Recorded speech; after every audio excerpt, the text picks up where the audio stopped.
What's up, everybody? Welcome back to the Poker Vlog. It is a beautiful Friday night in Las Vegas. It's February the 23rd. We are back at Bellagio, and I am on the list for 1-3 no limit. I've been on the list for about a half an hour. Got about a half an hour to make my way to the poker room and get a seat. So I will see you all at the table.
Get a seat right away, and I buy in for the max, which is 300 at the 1-3 game at Bellagio.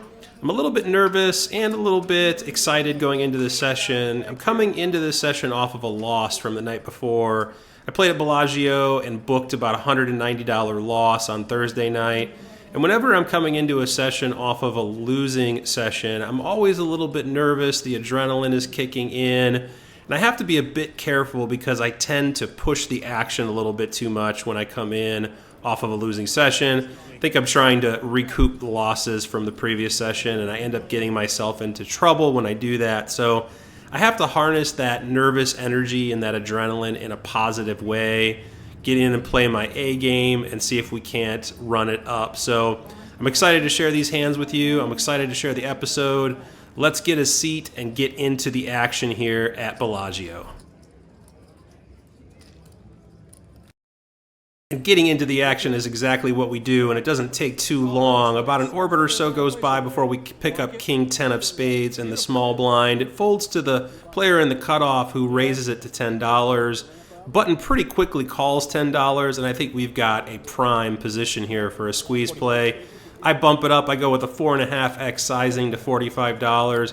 Big blind is quickly out of there. Cutoff is out of there, and the button follows shortly thereafter. So we end up taking this down with our squeeze play to get the session started. A few minutes after the last hand, we find ourselves with pocket fours in middle position. We see a limp from under the gun and a limp from middle position one. I'm not a big advocate in limping, but I think it can be okay with some of these small pocket pairs. Look, I know it's not GTO, but come on, guys. We're playing 1-3 here at the Bellagio. I don't think GTO is necessarily going to be our biggest concern. So I go ahead and put in the $3 call, and it ends up going 6 ways to a flop. I think if we do end up spiking a set, we're definitely going to be able to get paid here in a lot of different spots. So we see a beautiful flop. It is the queen of spades, 4 of spades, and the 5 of hearts, giving us bottom set.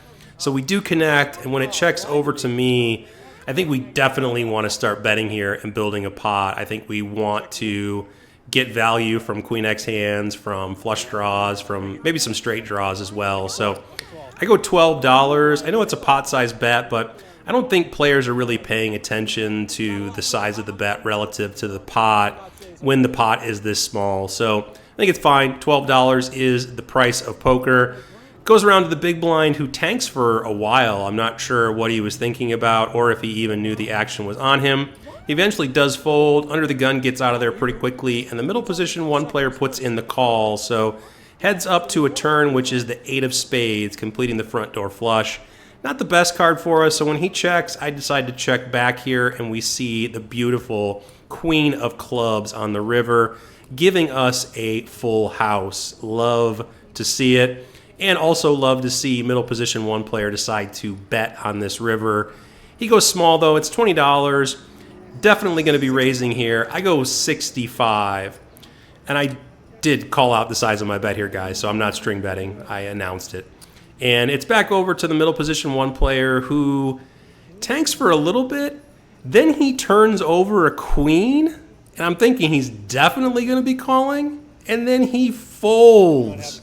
What in the fuck is going on here? How are my opponents folding trips here? He said he was afraid of the flush, but I don't know. Maybe I've got to tell or something. Fold, though. How do you fold a queen there? This dealer is giving us some cards here. About 5 minutes after the last hand, we pick up pocket aces under the gun. The best starting hand in No Limit Texas Hold'em. I raise it up to $12. We get called by the low jack, and we get called by the big blind. We go heads up to a flop of 5 of hearts, 3 of hearts, deuce of diamonds. Pretty connected board, so when the big blind checks, I continue betting here for $18. We only get called by the player in the low jack. The big blind is out of there. So we go heads up to a turn. Turn is the 5 of spades, which pairs the top pair on the board, but I don't think he's going to have too many 5x in his range here. I think he's going to have more of overcards, and he's going to have some like pocket pairs, 6s, 7s, 8s. So I go ahead and fire out here for 35, and he pretty much snap folds on this turn card, and we end up taking down a small pot here with our pocket aces. Things slow down a little bit. About a half an hour goes by before we look down at ace of diamonds, jack of hearts in middle position. See a limp from middle position 1, and I raise this up. I make it $12 to go, really just trying to isolate the player who limped. But that's not what happens. We see a player on the button who puts in the $12 call. And I can already tell by looking at the player in the big blind that he's counting out the chips for a call as well. So I'm just preparing myself to go multi-way here, and that's exactly what happens when we see the big blind put in the call. And of course, the player who limped is going to call after seeing 2 other players call, and that's exactly what he does. And we go 4 ways to a flop of ace of clubs, 6 of clubs, 5 of spades. So pretty connected board. We see the big blind check and the player who limped check. I think I definitely want to continue betting here, and I go a little bit on the larger size, about 2/3 pot size bet of $30, trying to get a little protection for my hand. And the button pretty quickly gets out of the way, but the big blind pretty much snap calls, and we're going to go heads up to a turn, which is the 8 of diamonds. He checks to me for a second time, and I think I can continue betting here for value, trying to get called by flush draws and worse ace-x hands. So that's what I do. I settle on $65 here on the turn, and now the player in the big blind pretty much snap jams the rest of his chips in. He doesn't even give it too much thought at all here, and they go in the middle. Not feeling too good about this spot anymore. Rarely am I ever good with a 1-pair hand when players play a line like this. He's going to have a lot of 2-pair hands. He's going to have some straights here on the turn. So I just reluctantly end up letting my cards go, and I fold. I don't know if that was a good fold. Let me know in the comments below. A seat change, and an hour later, we pick up a playable hand. This time it's ace-king offsuit on the button.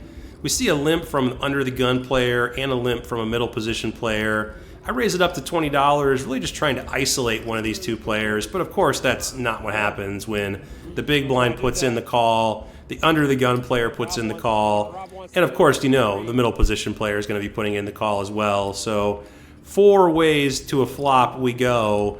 Once again, we flop top pair, but this time we've got top kicker, so that's a plus. We see the ace of clubs, 6 of clubs, 7 of diamonds. Everyone checks it over to me, and I think I probably have the best hand, but I definitely want to have some protection here. So I go with the $40 bet size on this board.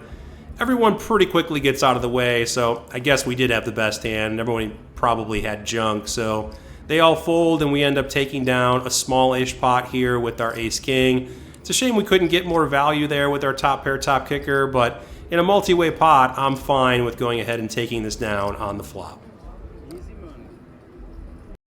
The table had been doing $10 bomb pots every dealer change, and this one we pick up pocket kings on the button. There's $80 in the middle, and we go straight to the flop, which comes down 6-4-3 with 2 hearts.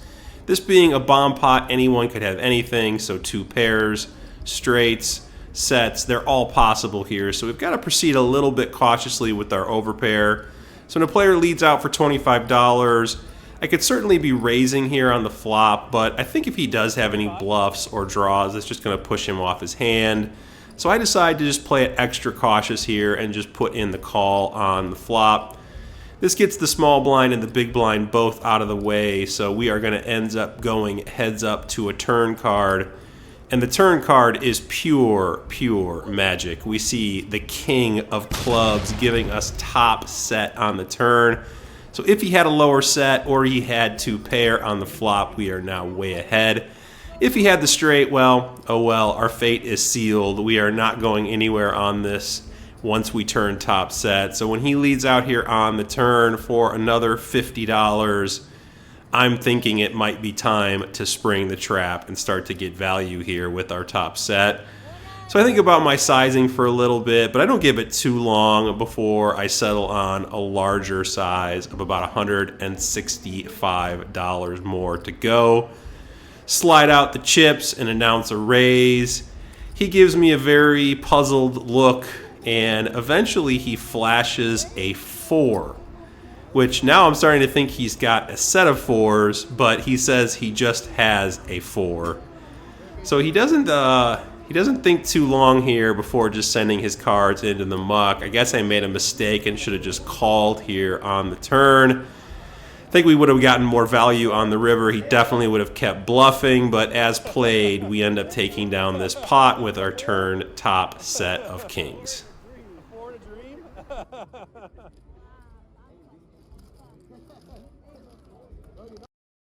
Only playing the premiums in this one. This time we pick up ace, king of spades in the big blind.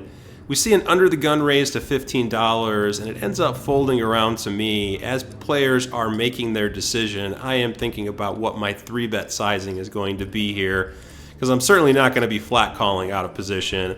Definitely want to raise, and I think I want to go a little bit on the larger side because I am going to be out of position, so I make it 50 to go. And she doesn't think too long at all before just snap calling this $50 bet. So we are off to a flop heads up. Sticking with the theme of this session, we end up flopping top pair once again. Ace, jack, 9, all diamonds board, giving us top pair, top kicker. Not the best board in the world considering we don't have a diamond in our hand, but we definitely can have a lot of diamonds in our range. I can have pocket kings with the king of diamonds. I could have pocket queens with the queen of diamonds. So I go ahead and continuation bet here for $55. About a half pot size bet. She does a little chip dance counting out a call and then immediately goes all in. So it's about another 200-ish or so for me to call here. I'm not getting great odds on a call, and I'm not feeling terribly good about the spot anymore. I feel like she either has a big diamond in her hand and is on a draw, or she's got us crushed with a set or 2 pair. So I just end up folding here. Not sure if it's the best fold in a 3-bet pot. Let me know what you all think of this fold in the comments below.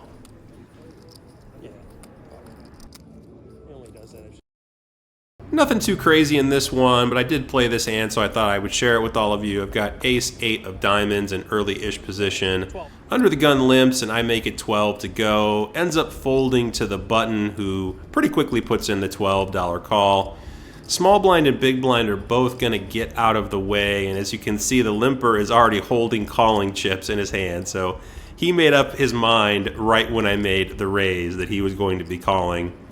3 ways to a flop that does give us a pair, although it's not top pair this time. We see that 8 of hearts, 4 of spades, jack of clubs.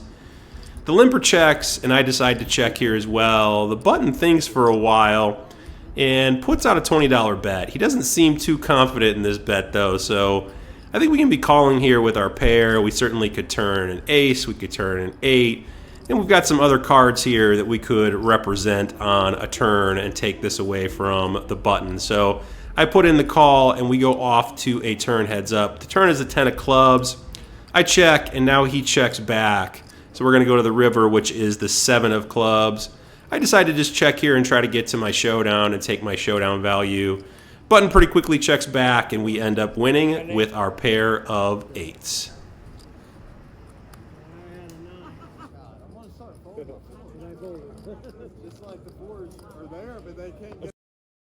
This is a spot where I would have taken the more passive line pre-flop in the past and just called with position. But I'm finding more of these opportunities to 3-bet, and this is one of those spots. We see a raise to $16 from middle position, and the hijack quickly calls $16.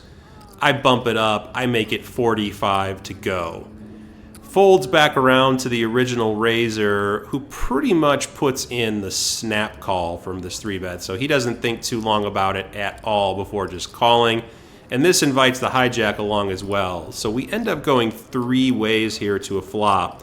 Now, both of these players are relatively short for the game. They're sitting on about $200 after they made the call here pre-flop. So when we see a flop that gives us top pair once again, ace of clubs, 10 of hearts, 8 of hearts, it's a very dynamic board. There's going to be a lot of turn cards that we don't care to see.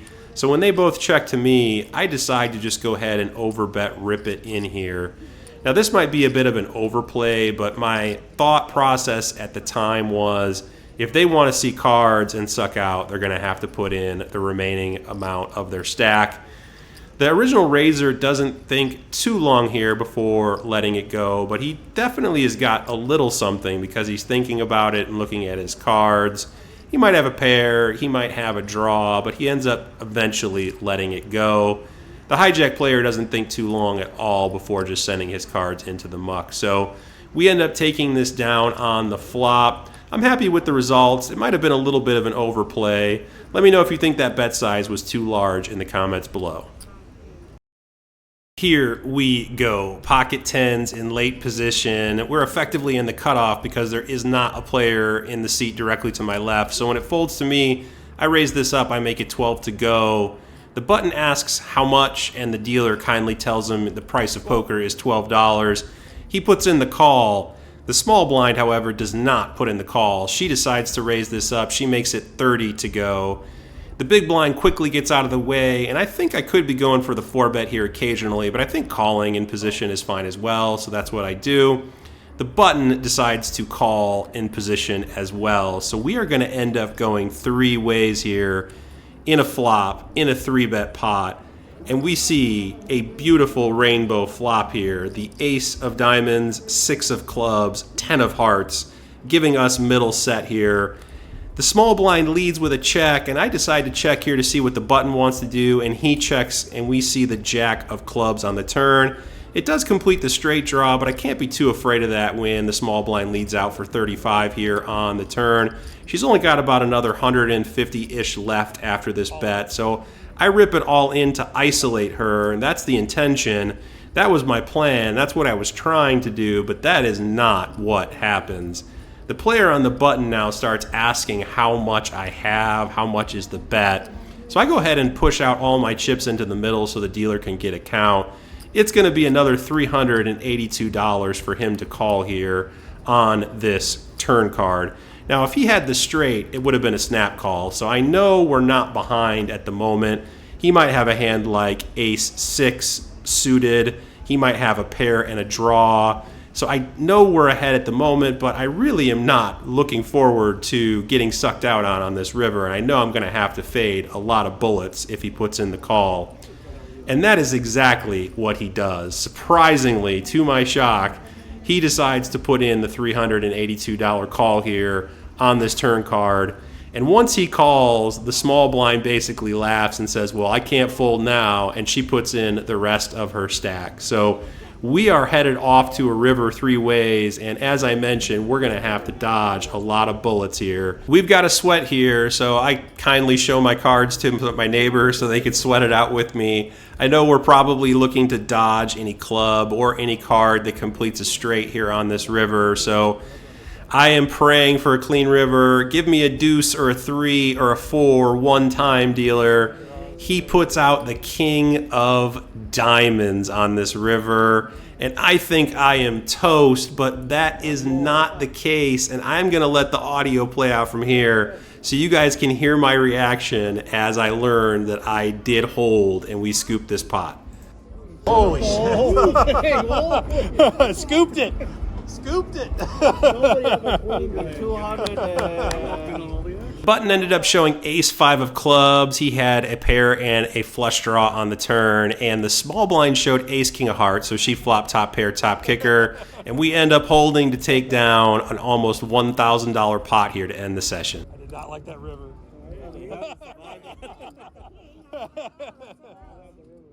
Yeah, I thought the river fucked me too. I was like, yeah, that's about right. That's about how it works. All right, so we just got done playing our session. It's about a little after midnight. Played for about 5 hours, roughly, maybe a little less. And it was a good session, I would say. We were in the game for 500, and we ended up cashing out for 930 for a profit of $430. I'm pretty happy with the way I played. I feel like I was 3-betting more and being more aggressive in spots pre-flop where I've been passive in the past. So that's definitely a good thing. And I feel like I was still a bit passive in some spots post-flop, but I'm still working on some of my post-flop leaks. So that is that. That's going to do it for this one, guys. I hope you guys enjoyed the episode. If you did, please do hit the like button. Please subscribe to the channel and hit the notification bell so you don't miss future episodes. And I will see you guys next time. Take care. Peace.